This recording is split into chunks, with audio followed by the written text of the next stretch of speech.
At WWE Backlash 2020, we have seen the greatest wrestling match ever. I did.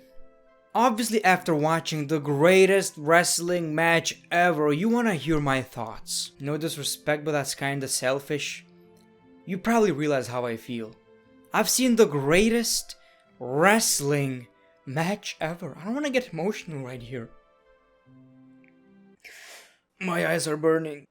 Now, why was this the greatest wrestling match ever? First of all, people, it had the referee swag.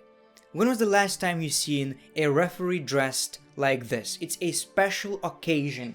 Greatest wrestling match ever. Man, I've been watching wrestling since I was 4. It led to this moment. We got the intro. When was the last time you seen an intro for a wrestling match? This kind of intro. The match was very long, and you know what she said? The longer the better. And we got actual wrestlers chanting "Fight Forever." Wrestlers. These people are wrestlers, and that's how much they liked this match. Wrestlers wanna see more wrestling. That's like being a truck driver, going back home and driving with your truck in the backyard, just because of how much you love that job. I've been watching wrestling for 17 years. And I've been wasting my time. Everything led to this moment. So let's talk about WWE Backlash 2020. For some reason they decided to put the United States Championship match in the kickoff show. But don't worry, we got this on the main show. Yeah, what a trade. Yeah, that was unbelievable. The greatest segment. Street fight. Whatever that was. Ever. But Apollo Crews retained the championship, and that is a good thing. Can we appreciate the fact that this match was actually very, very good? Like, it was actually better than expected. It was greater than the greatest wrestling match ever.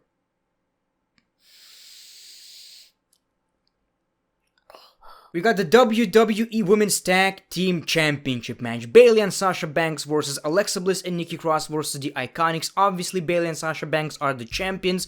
And that was a very short, quick, but entertaining match, better than expected. I thought it was going to be a bit longer. It wasn't very short, but honestly, a lot shorter than I expected it to be. That's what she said. Not to me.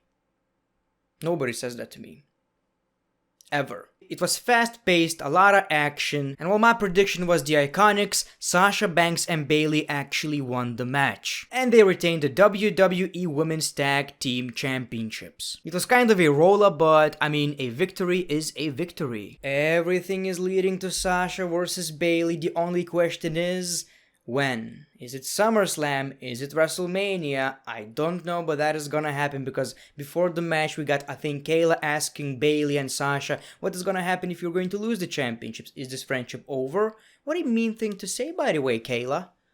What a mean thing to say. You deserve the slime. You deserve Nia Jax's booger thrown on you on Smackdown. Great job, John Morrison and then The Miz. That's mean. Then we got Sheamus versus Jeff Hardy. That was another nice match, and again, better than expected. I didn't have high hopes for this one for some reason, but seems like these two have very good chemistry, and the match was actually very entertaining. The story is pretty decent in my opinion. Now, you would expect Jeff Hardy to win this match, and that's exactly what I think I said on my predictions video. I thought he's gonna win this match because, well, he needs to get his revenge. But then again, people, is that true? Is that true? Yes, Sheamus was being a dick. Of course.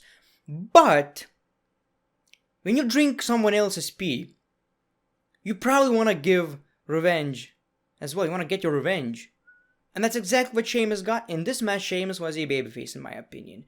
And again, the match was absolutely amazing. I love the Swanton Bomb. I love the catching bro kick. That was very fun. And of course, Sheamus won the match. Fella. It's always like that on Twitter, you know. Jeff Hardy lost the match. Oh, but he should get his revenge. That's so offensive. How dare you? At least give him the moment. Well, maybe the story is not over. You know, do you pause a movie in the middle of a movie and you're like, okay, he shouldn't go to the prison. He's innocent. He's innocent. And then you leave?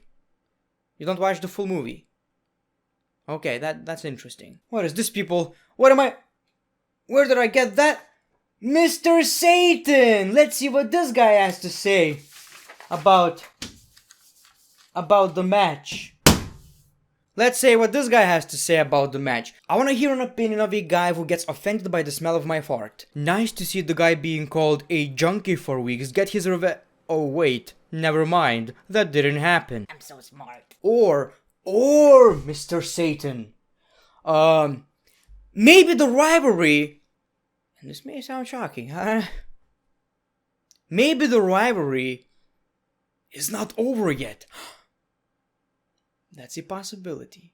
But as always, you gotta get offended for these likes.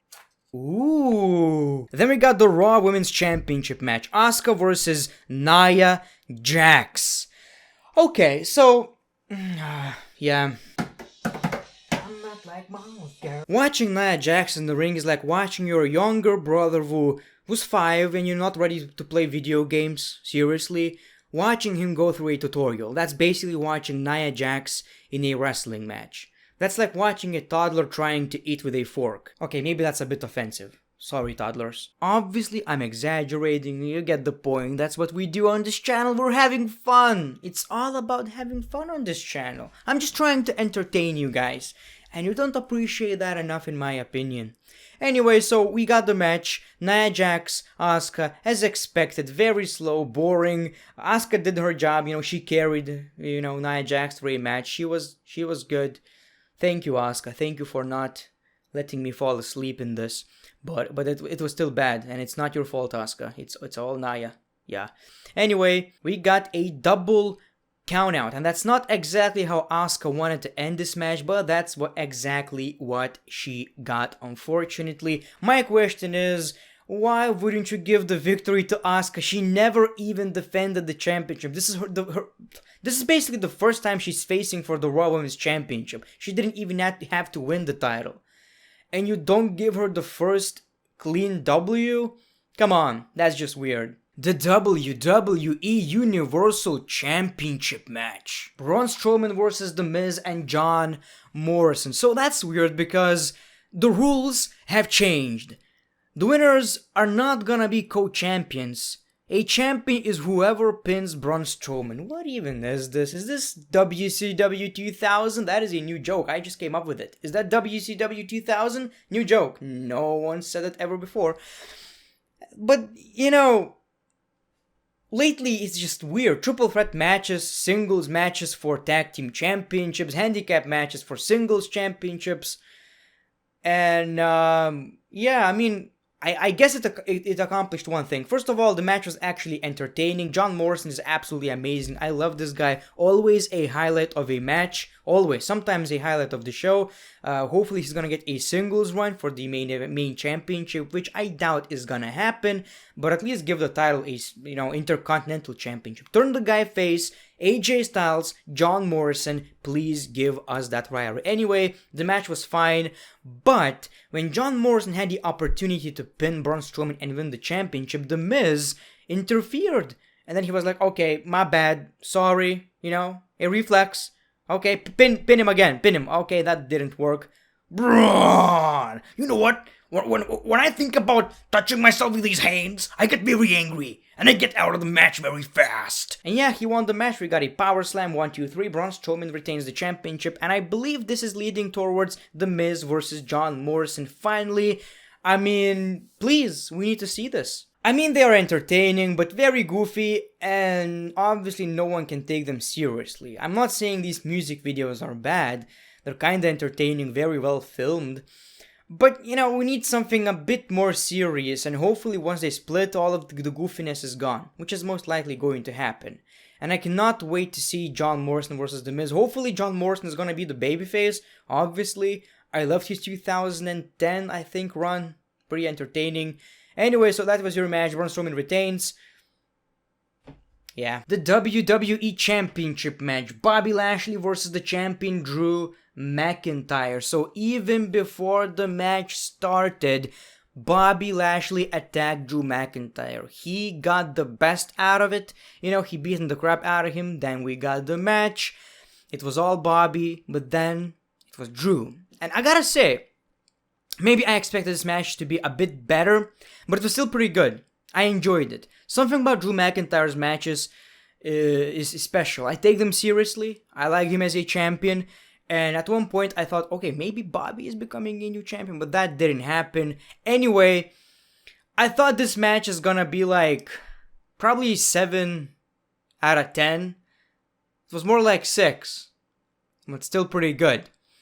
Anyway, so we got Lana. She tried to help, but distracted, Bobby Lashley. We got Claymore. Drew McIntyre retains the championship. So Lana did it again. How dare you, Lana? It was good while it lasted, but this is a rivalry I definitely don't want to see continuing. It was decent. I'm not saying it was bad. But as of right now, we still have many challengers for Drew McIntyre, in my opinion. And maybe let's just do that. Maybe Drew versus Randy Orton. That's interesting. Just let's move on from this. Raw Tag Team nah. Okay. I'm not gonna get into it. Yeah, that was very childish humor. Maybe some spots were funny, I guess. But yeah, for the most part, wasn't a fan. It was so random. It felt like someone Vince's dream. Yeah, it felt like Vince's dream.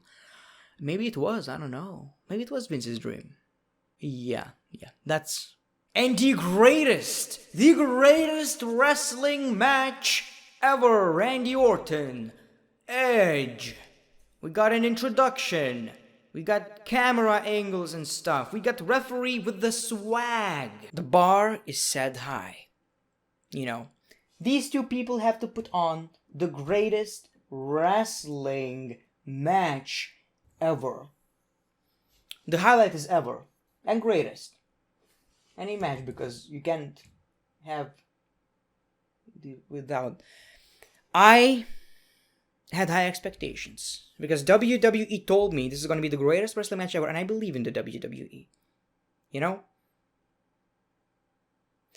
And I was not disappointed.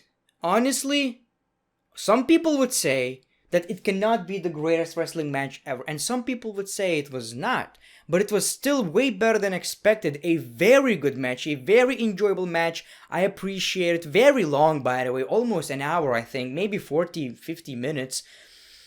And it was entertaining. We got color. We got, Edge. Oh, man. Edge is still got it, man. Edge is amazing in the ring. I didn't expect him to be that good. Orton is Randy Orton. One of the greatest of all time.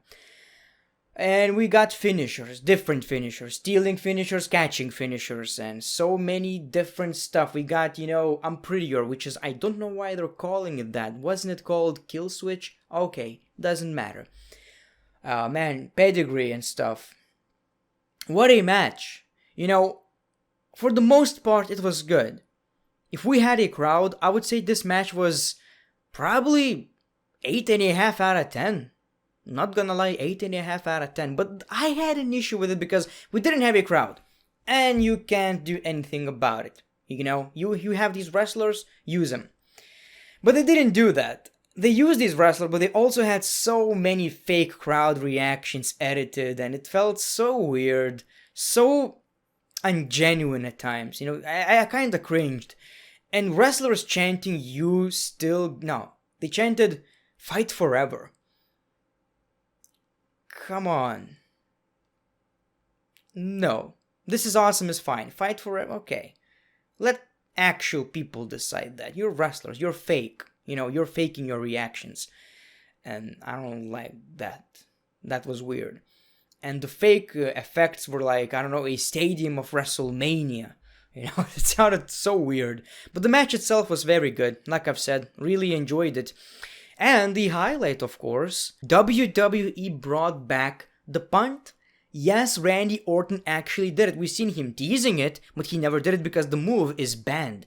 In this match, he actually did it. And I popped hard. I believe WWE went like, okay, if this is not going to be the greatest wrestling match ever, which it was, at least we're giving you the punt. And you're going to pop, and you're going to remember this, and you're not going to be mad. And it worked. And the match was good. So I believe it was a success. A very good match. Now, because we didn't have a crowd, I would say it was still Almost an 8. Yeah, very good. Very good. Maybe it's an unpopular opinion. I'm not quite sure. After winning the match, Randy Orton said, "Just go home to your family." And yeah, that's exactly how I imagined it ending. Edge doubting himself. And I actually heard he suffered an injury. It's not a neck injury, I think, so that's good. But he might miss SummerSlam, and that just sucks, man. The guy just came back. I kind of feel sorry for the guy. But yeah, people, this is my review. A decent pay-per-view. I enjoyed it. And you know what?